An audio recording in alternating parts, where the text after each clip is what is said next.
Hello, Sabercats. It is the time of year when we set up our goal setting conferences with evaluators in order to think about the things that we really want to work on over the course of the year to improve our practice as educators. This video is going to walk through the process of filling out the goal setting form in order to be ready for your goal setting conference with your evaluator. I will see you again at the end of the video. Thank you.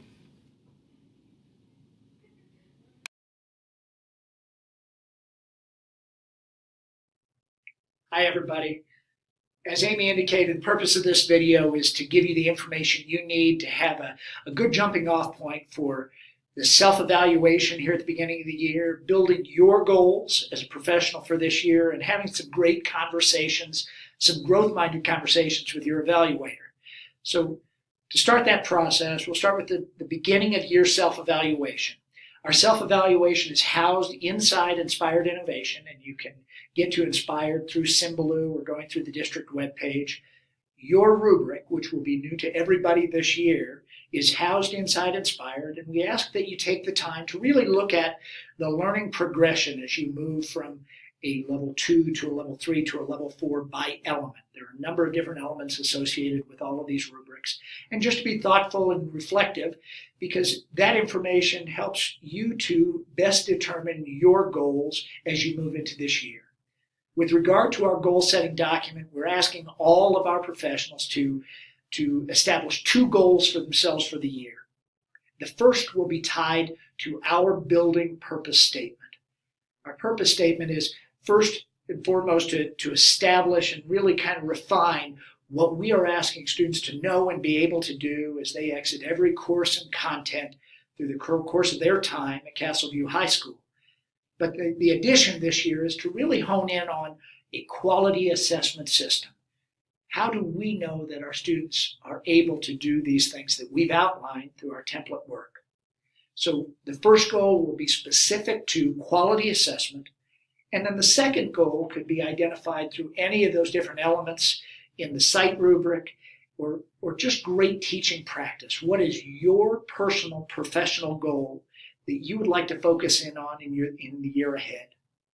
We hope that this continues to be a growth-minded conversation, that this benefits all of us as professionals and as we continue to get better at what we do.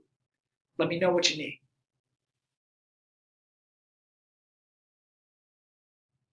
Hi guys, I just wanted to talk to you really quickly about the CVHS teacher goal setting form that is in Amy's email with all of these videos and the information here. So once you open it up, what you're going to want to do first of all, so that we're not editing her master document, is go to File, Make a Copy, and we're going to rename this with your last name, comma, first name, and then CV teacher setting goal form. And you'll hit OK. I've already got mine saved, so I'm going to hit cancel for now. And it will open a new document. You can see mine here has my name up top. You're also going to want to make sure that you share this with your evaluator. So if you go to share, you can start typing in your evaluator's name. So I'll put Rex here and it'll auto-populate. And make sure it checks notify people. And then you'll hit send. I've already shared mine, so I'm going to hit cancel for now. And then your evaluator will be able to pull up the goals that you've set for the year. What you're going to want to look at is down in this third box for your name, academy, and content. You can fill that in. And then you can see part 1 where it says teacher goal setting. We all want to go ahead and do this part for goals 1 and 2. We can look at which types of the teacher evaluation rubric this connects to, and rationale and alignment, just why you've selected that goal. The summative assessments would be how you ultimately know that you've kind of gone about accomplishing this goal. So what do you want to achieve by the end? Do you want to have some sort of a measurable product? And then interim would be any milestones or benchmarks that you want to complete or have produced by maybe the end of the term or the end of the semester or the end of the year. Part 2, if you keep scrolling down, is totally optional. You can tackle anything here. It connects to either goal 1 or 2, the date in which you're working on it. This might be any professional development that you've gone and done that pertains to your goal, connects. It might be time that you spent with different colleagues working on this, looking at different data, creating assessments, finding tools to collaborate with students around your objectives around assessment. What are different things that you've done that help you accomplish this goal? So this is totally optional, but there's lots of space there to start recording. And you might come back to this, once a month and keep adding things down there.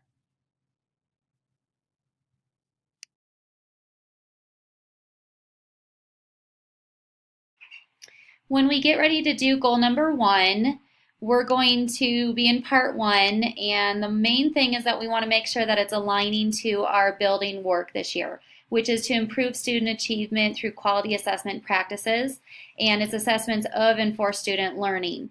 And if you think back to the work that we did on August 9th, we walked through a scenario where we identified different outcomes that we do in our class, and then we talked about choosing one of those, or maybe just a handful of them, and looking at what assessments do we have in place. What does that bounce assessment look like, where we have multiple opportunities to gather data from a formative and then a summative lens, and then where do we have opportunities to provide feedback to our kids and to let it inform our own instruction. So you may already have something articulated here that you can put in that connects to our building work on quality assessment. When you look at the site connections, most of the assessment work on the new rubric is in Standard 4. So if you're working on critical thinking, for instance, it might be 4.2 and 4.3, or if you're working on 4.5, it might be feedback or any combination of those. It doesn't have to just be Standard 4, so feel free to refer to your teacher rubric for those. When we get down to rationale and alignment, this gives you an opportunity to speak to why does this matter to you above all else? Because there are many, many different learning outcomes that we're tasked with accomplishing during the year. Why do you want to try this one? Is it something new? Is it something that you don't have great data on? Is it something that you just know your students need a lot of work this year? So you can speak to that. And then underneath, it just gives you an opportunity to talk about how will you know that you've accomplished this? So where do we see the impact in terms of our own student achievement? How will we know that they've grown? And then what are the benchmarks or milestones along the way? Are there assessments that you need to create? Is there a timeline that you need to provide in order for kids to get feedback from you and then to show improvement before the next round of assessment? What might that be?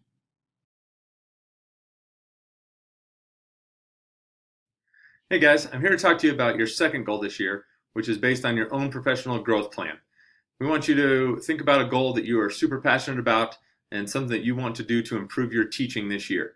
So this goal is pretty wide open, something that we want you to be working on all year long, and something that we can measure some growth at the end.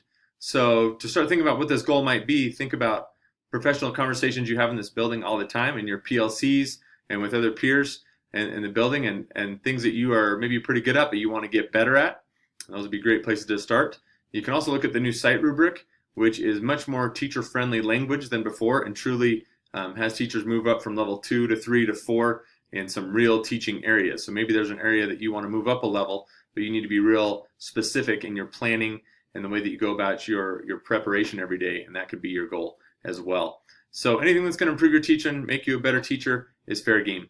Once you decide on what that goal is, then think about what resources you have that will help you to accomplish that goal. So a lot of that is learning and then trying new things. So you can learn from your PLCs, you can learn from the great master teachers that we have in this building that have done some of these things and do them well. You can certainly observe other teachers in the building. You can take classes. Our district offers classes, but there's certainly tons of resources that are out there. There are tons of blogs and professional things online that you can use as resources. There's also one other opportunity that Amy Montague has sent out, and that is being part of the learning cohorts in our district this year. Those are groups of teachers from all different schools that are coming together once a month to talk about certain topics in teaching and how they can get better. So becoming part of one of those would certainly help you along this goal. And the last thing you want to do is be able to measure your progress. So think about how that could happen. Not all these things are going to have hard data, but are you journaling about your goal? Are you reflecting it in your planning and putting down purposeful things that you want to do in class that you had not done before? Are people observing you and giving you feedback? Are you asking for feedback from your stakeholders asking students how class is different from when you tried this new thing. So consider, again, how you're going to grow and then how you're going to measure that goal. And that will be what your evaluator is looking for. And we can have conversations to help you get there if you need it. So good luck on goal number 2.